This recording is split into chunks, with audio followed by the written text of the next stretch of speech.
What is up, YouTube? It has been a couple weeks since I got a video out. I think the last one I did was when I hit my 100 subscribers.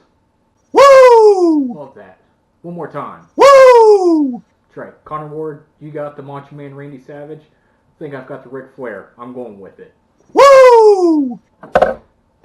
So, it has been a couple weeks, and I was trying to get a video up maybe earlier in the week, but I got slammed with work. I was actually decommissioning a data center. We moved a data center from one location up to another one.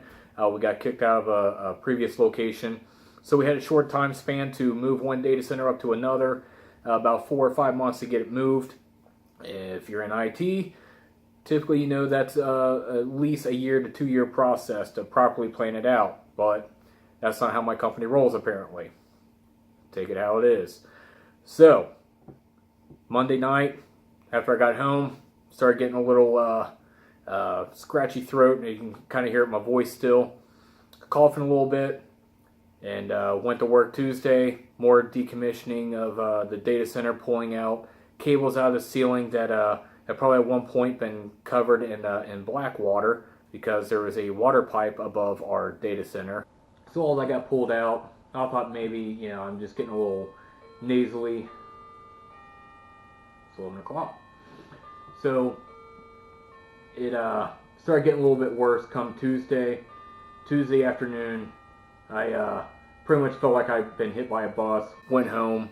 I slept from roughly 2 o'clock Tuesday afternoon to Wednesday afternoon, a total of about 20 hours. So Wednesday I went to the doctor, and it pulled up pretty quickly that I hit positive for the flu. So I've been home the rest of the week trying to relax and try to sleep things off. Feeling a lot better today. Granted, my voice is still a little strained from the coughing, but I've been sleeping, pretty much nonstop for the past few days, so I've got tons of energy. So I wanted to get a video out. So let's get to it. Let's cue up that intro.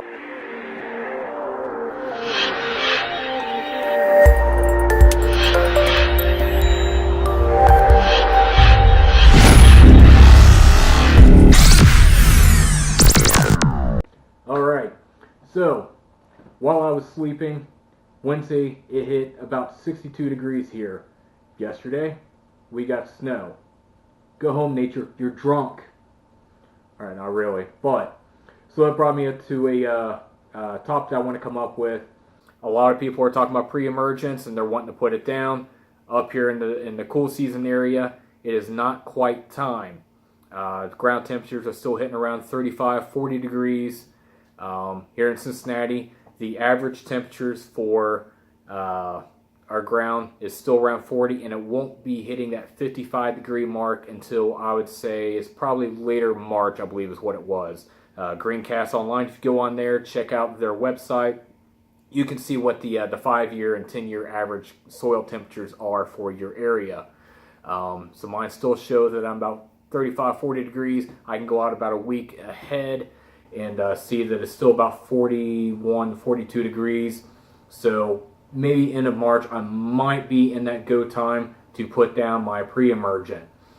In the meantime, can't do anything. And the rest of you guys that's in the cool season area, it's not time. Hold off. That? I was just gonna. Hold off. Put the spray down. But I. That? Put it down. Please? Sit.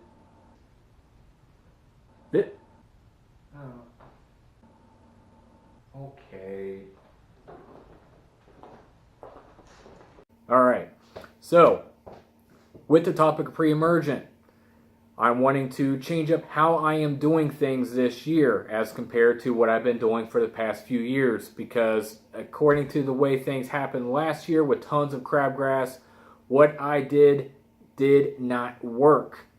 So, what I did last year, and pretty much every other year that I've been doing my own lawn care, was I would buy a bag of Prodiamine, granular form, and I was going all in on the first application, full application for the yearly rate, which I believe is 0.8 ounce per thousand. So, that didn't work.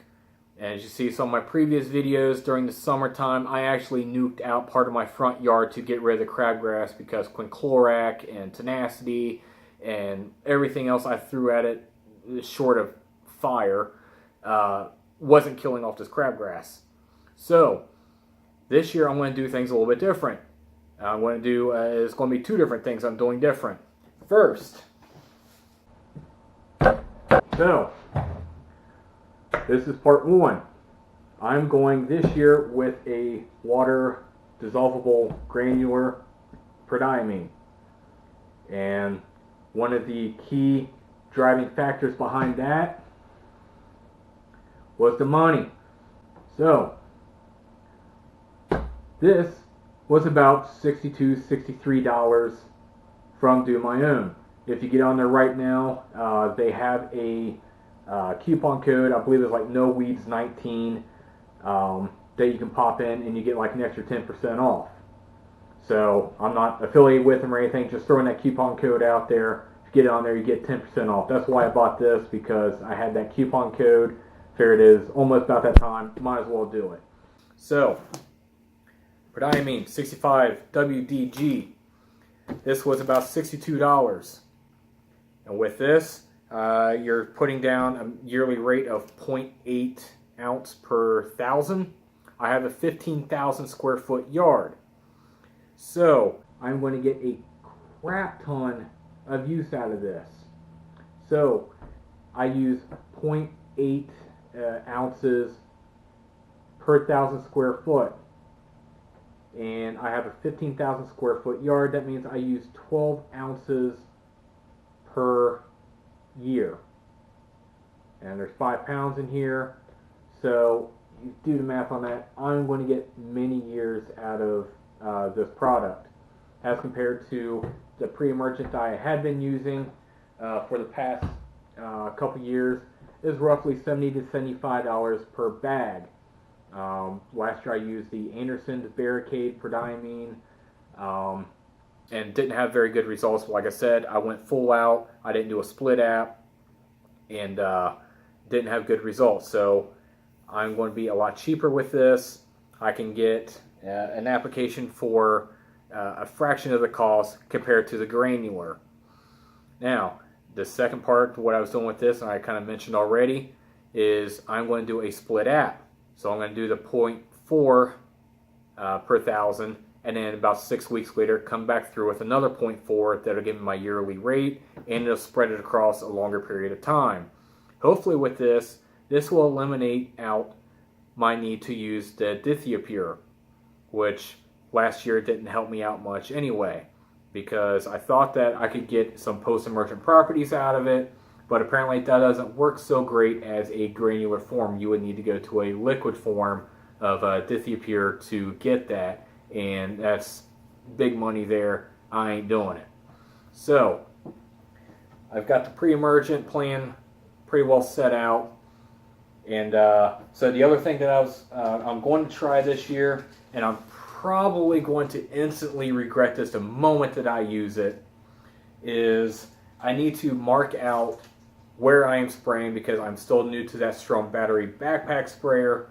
I want to know where I'm spraying and make sure I'm getting an even coverage of that Prodiamine. So I picked up some of this. Yeah. So I don't know how I'm going to feel about this.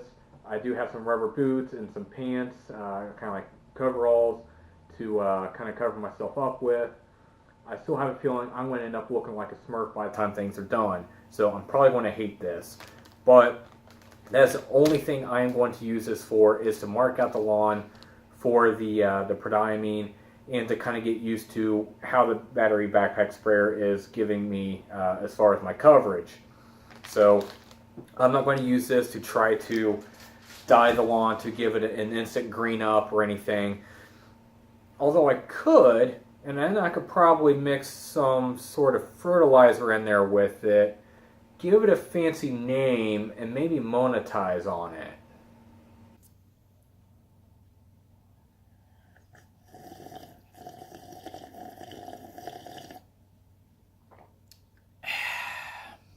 Alright, so that's about all I had this week. I just kind of wanted to go over the Prodiamine. As far as the cost benefits of going with the WDG versus a granular, and also talking about going into a split app, and also kind of poke fun a little bit. But that's pretty much all I had for this week. Can't really do a whole lot else. It snowed. We're supposed to get another 5 inches of snow on Sunday, so definitely means that it's not going to be any fun out in the yard anytime soon. So it's going to be probably at least another few weeks before I can go out there and do anything. So in the meantime, take care, and I'll see you in the next video.